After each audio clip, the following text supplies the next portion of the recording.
Tilda. Everyone enjoys a little bit of low-hanging fruit every once in a while. This, however, is not that. This is more like fruit that has already been picked, taken to a factory where it has been washed, peeled, cored, sliced, canned in delicious syrup, shipped to my local supermarket, picked up by a personal shopping online delivery service, delivered to my door at an hour of my choosing, collected by my maid, baked into a delicious pie by my personal chef, and then delivered to me at my dining table by my butler. So sit back and enjoy listening to a bunch of women complaining about how hard their life is, in comparison to men's, by naming the most first world problems that I have heard in a very long time. Let's do this. I feel like boys can buy one shirt and one pair of pants that fit, and then buy multiples of those, and then just wear that same outfit every day until they die. And nobody says anything about it. Okay, first of all, just because you feel like something is true, that doesn't actually mean that it's true. And secondly, when it comes to clothing choices for men, there's quite a few factors at play here, so we're gonna have to look at all of them. Firstly, in this category of menswear, men simply have less clothing options than women universally. This is just an inescapable fact about men's clothing. There are a lot fewer choices that men can make. And there is a reason why the fashion industry has moved towards this, and it's down to consumer demand. Men simply do not care as much as women do about what it is that they wear. And given the fact that in a vast number of jobs that men do, they are required to wear a uniform, for instance, or even if not a strict uniform, some kind of suit, men are just more limited anyway, from a social perspective. Men basically look for what's practical, and then they stick with it. There have been numerous people over the years who have looked at this, such as this article. You want to know why women's wear gets more attention than men's wear? Because women can be fabulous, gorgeous, weird, ridiculous, breathtaking, game-changing, enviable, exciting, desirable, wonderful. Men's wear, on the other hand, can only be two things: weird or boring. And there's only so much mileage you get from those two qualities. Basically, your average man doesn't give a fuck about fashion. And rather unsurprisingly, clothing shops adapt to fit this. Walk into pretty much any mixed-sex retail shop, and you will often find an entire floor dedicated to ladies' wear, and then on the next floor you might find men's wear with children's wear, and then often with other stuff on that floor as well. So it shouldn't really come as a surprise that with less choice, men just say, well, fuck it, I'll just buy 3 or 4 versions of the same thing. Because it's simple, it's practical, it's functional. And this leads us on to, or partially back to, this idea that men are basically societally expected to be utilities. There's a number of articles floating around the place that you can find that will notice and talk about why very successful men tend to basically wear the same clothes every single day. Facebook CEO Mark Zuckerberg, former head of Apple Steve Jobs, American President Barack Obama, and many others besides. There are even some women who do this process as well, and the reason cited for this is to simply reduce decision-making. So-called decision fatigue is one of the most cited reasons that a lot of men do this. It simply eliminates the needless amounts of stress that a small, inconsequential thing such as deciding what you're going to wear in the morning can bring, freeing up their minds to do other things. And there's another psychological aspect to it that if these people are in positions of power, as a lot of these examples were, CEOs or just general leadership figures, that it gives some sort of vision of stability, which makes them appear firmer and more in control of what they're doing, and gives them the added self-confidence that they have a very definitive identity, because that clothing is an expression of that identity, and if they have less choice in what they do, it's very clear what their identity is, who they are, and how they're going to represent and carry themselves. There's been instances of people even performing just very small self-examination experiments, where they intentionally go for a short period of time, say a month or a few weeks, where they intentionally only lay out a few outfits that are nigh identical for them to wear every single day. And in a vast majority of those cases, they find that they are less stressed, they're calmer, and often their productivity improves, because they avoid the morning stress as outlaid by this one woman here. About 3 years ago, I had one of those typical Monday mornings that many women have experienced. With a fairly important meeting on the horizon, I started to try on different outfits, lacking any real direction or plan. As an art director at one of the leading creative advertising agencies in New York, I'm given complete freedom over what I wear to the office, but that still left me questioning each piece that I added or subtracted from my outfit. Is it too formal? Is it too out there? Is this dress too short? I finally chose something I regretted as soon as I hit the subway platform. As I arrived at work, my stress level only increased as I saw my male creative partner and other male co-workers having a bro-down with the new boss as they entered the meeting room, a room I was supposed to already be inside. I just stood there, paralyzed by the fact that I was not only late, but unprepared, and my sweater was inside out. I had completely stressed myself out, and for what? This was not the first morning I'd felt this unnecessary panic, but that day I decided it would be the last. And this woman then goes on to outline why giving herself a self-imposed uniform actually helped increase her productivity at work, because she removed this pointless morning stress. So men often buy similar outfits to wear every day simply to reduce stress and increase productivity. Maybe you should give it a try. And then just a final thought before we go on any further with this. When you talk about wearing the same outfit and you feel like no one is going to say anything, who is it exactly that you fear would say something to you if you did wear the same outfit every day? Because I can't help but think that the people who would comment on that would be women.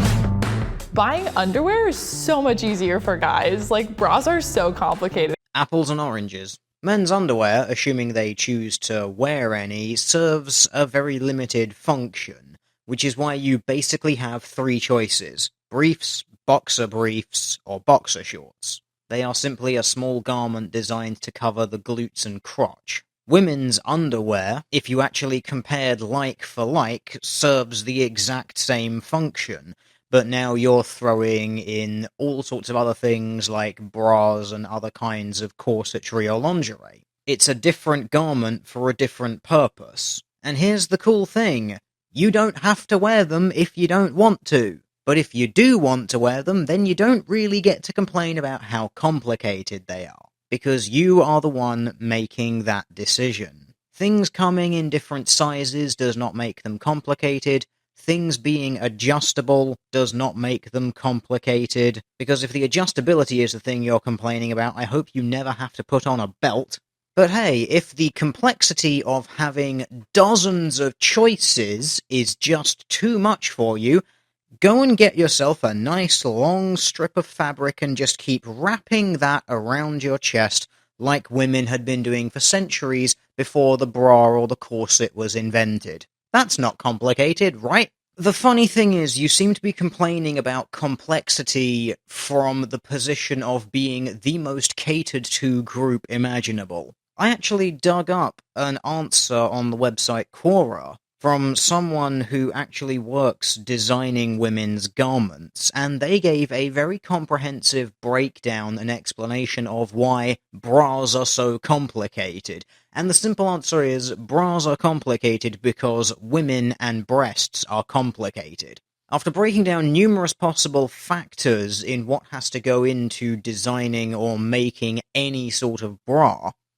including band size, cup size, breast sag, padding to no padding, slight push-up or heavy push-up, daily wear lingerie or sport, wired or unwired, total colours, and full cup, three-quarter cup, or half cup, came to the conclusion that based on this, you will have, based on one example that they pulled from Amazon, 72,576 possible variations of bra. If you're calling this complicated, sure, I'm not going to deny that it's complicated, but it's complicated because you are the most privileged and catered to group when it comes to clothing. A guy can throw on a button-up, a nice pair of pants, and he's good to go. And girls are sitting there staring at their closet. Do I want a V-neck? Do I want a scoop neck? Do I want short sleeve, quarter sleeve? See all of my previous points. The reason that this is a problem for you is because you are the most privileged and catered to group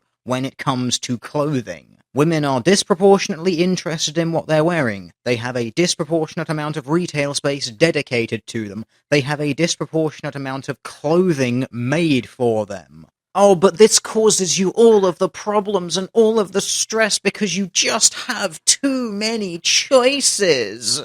I'm really annoyed that guys can literally eat whatever the hell they want and it goes nowhere. Guys are told to eat more, if you're kind of a slender guy and you want to get more muscle. And then let's say it does go somewhere, it'll just melt off of them. Okay, this idea that guys can just eat a completely shit diet and they somehow doesn't get fat is absolute bullshit. The effects of terrible diets on everyone has been very well established at this point. But I'd just like to address this whole they can just exercise and it melts away argument. An argument so ridiculous and ignorant that it actually makes me slightly concerned that you might die from terminal stupidity. Men and women generally store body fat in kind of the same ways, but in different ratios. Women's bodies tend to favour a type of fat storage called subcutaneous fat storage. That is the fat that is immediately under the skin of the body. Men's body fat storage tends more towards something called visceral adipose tissue, which is fat storage in and around the organs of the core. Men do often have a slightly higher base metabolic rate than women, owing to the fact that they tend to have larger and more dense muscles.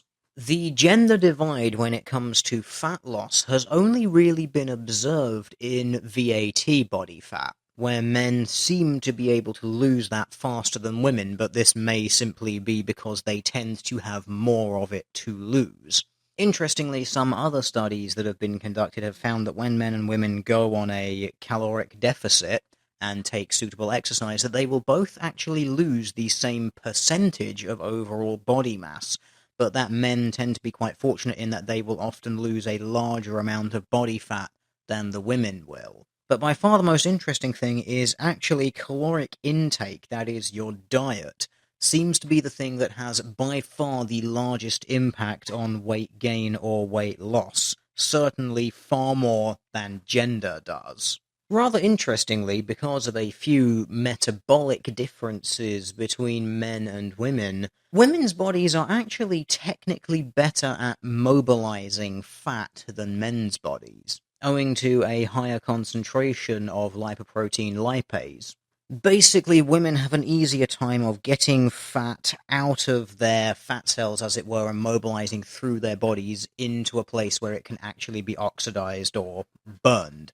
However, owing to some rather interesting interactions with estrogen, and how estrogen makes this LPL a little bit less effective, mobilization isn't always as effective as it should be, resulting in what some would call stubborn lower body fat. However, the presence of estrogen does in fact increase the amount of epinephrine in the body, which stimulates growth hormones and helps to mobilize fatty acids as well. And a natural increase in epinephrine can come from exercise. And what makes this stuff really interesting is basically once you've crunched all the numbers, you will realize that men and women burn fat at different rates at different times. Men's base uptake of body fat is higher than that of women's, that is, at rest.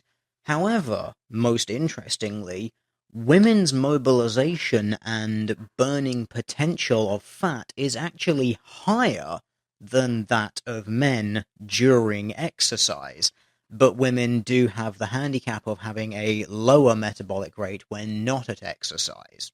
So with this in mind, I find it quite interesting that you say to men, oh, you can just exercise and lose fat, when actually, when it comes to exercising, women burn fat easier than men when they are exercising, but men burn fat easier than women when sedentary. So this might be nitpicky as all hell of me, but I just found it really quite funny that your assertion is actually the opposite of medical fact. The reality is that anyone can just exercise, as you put it, and lose body fat, although diet is far and away more important. And just this notion that, oh, men can just eat all of this shit and it doesn't go anywhere. No, it does. It goes into the visceral adipose tissue, which is the tissue in between their organs. It might not seem like it's going anywhere, but all of that fat packed in between your organs, around your stomach, around your liver, around your heart and your lungs, can cause a lot of damage. Just because you can't see it doesn't mean it isn't there.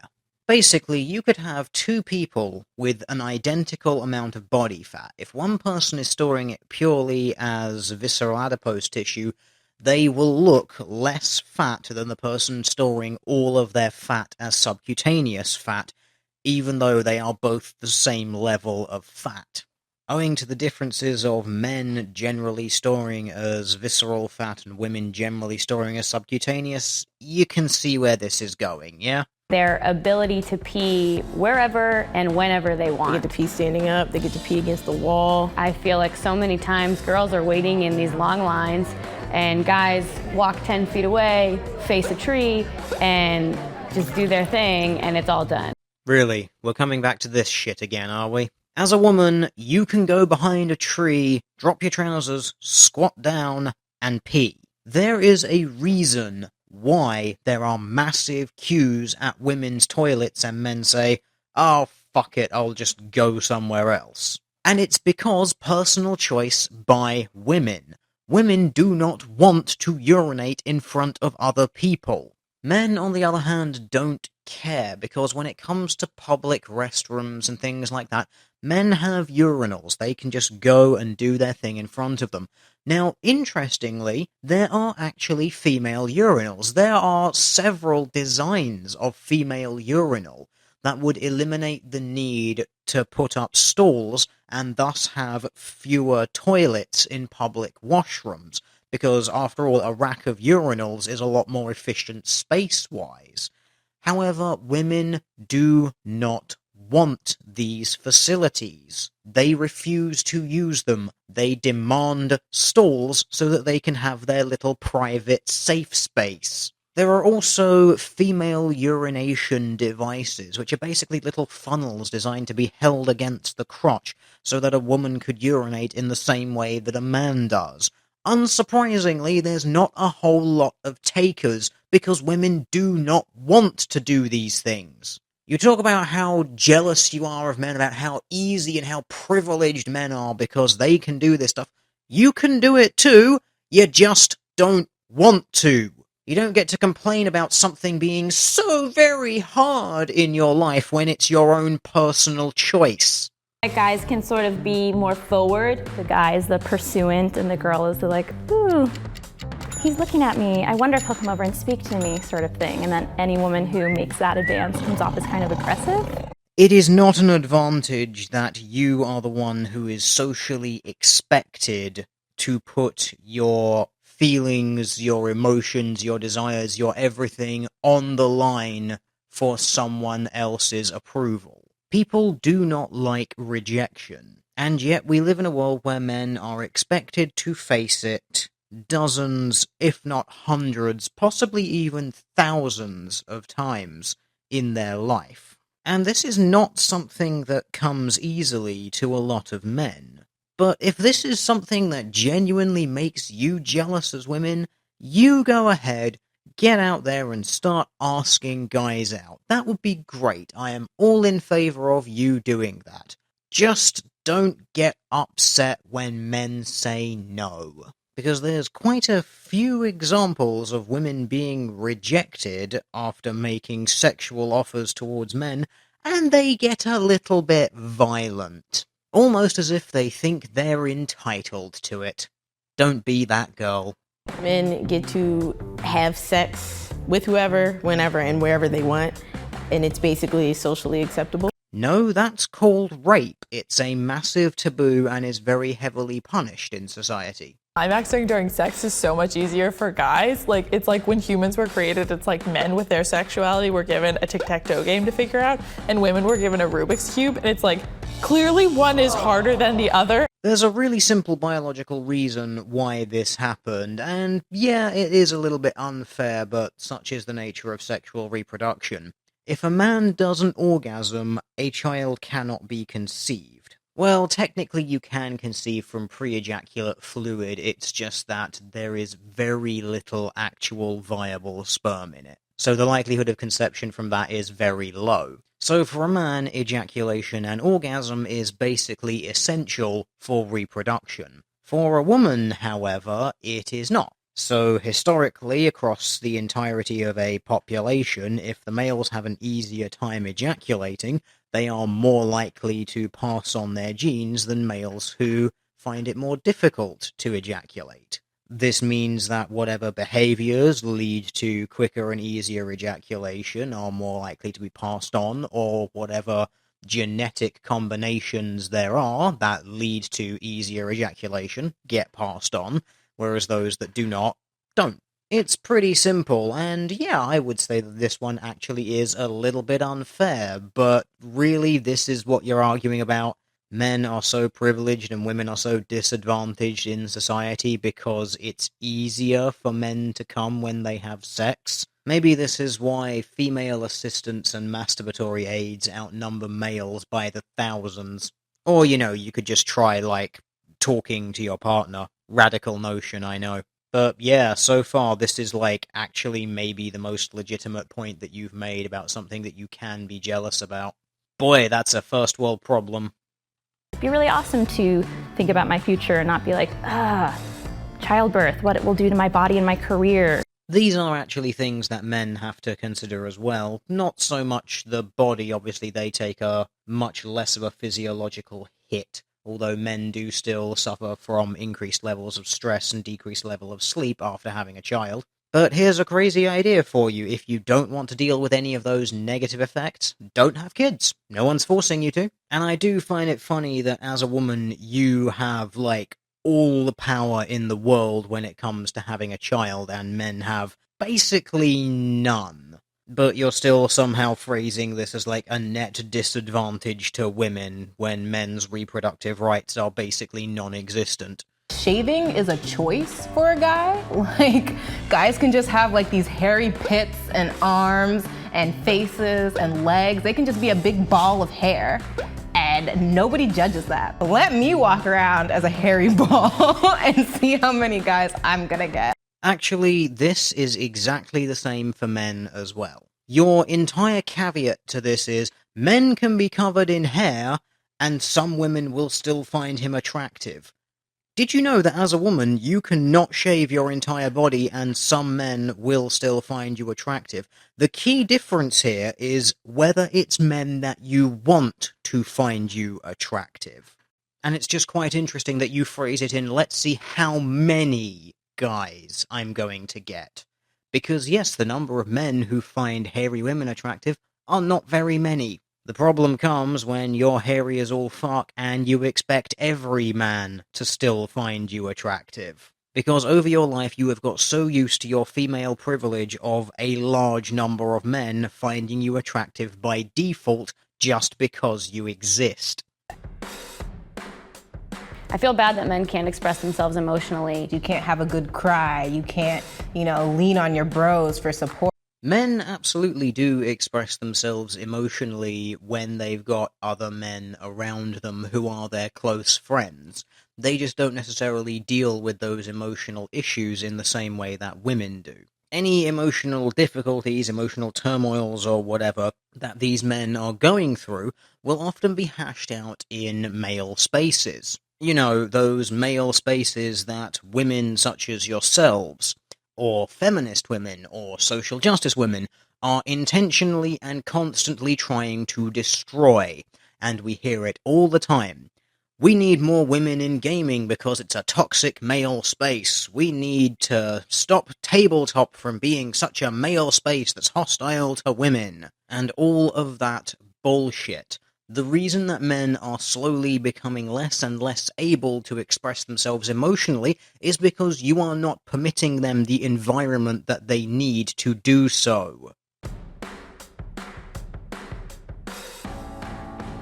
Well, at least that's the end of it. I thought I was feeling pretty shit over the last few months, what with the chronic pain conditions, the constant stream of painkillers, and the yo-yo hospital routines. But this actually made me feel a whole lot worse that you're putting this shit out as proof that women are just disadvantaged and oppressed in society. In before morons shout, "Straw man, they didn't say oppression, they said what makes women jealous. It's not the same." Buzzfeed's agenda is entirely femsock just at this point in time, and you fucking know it. They really are trying to push these things as if these are women's disadvantages in society. No doubt the word systemic or oppression is going to be applied somewhere.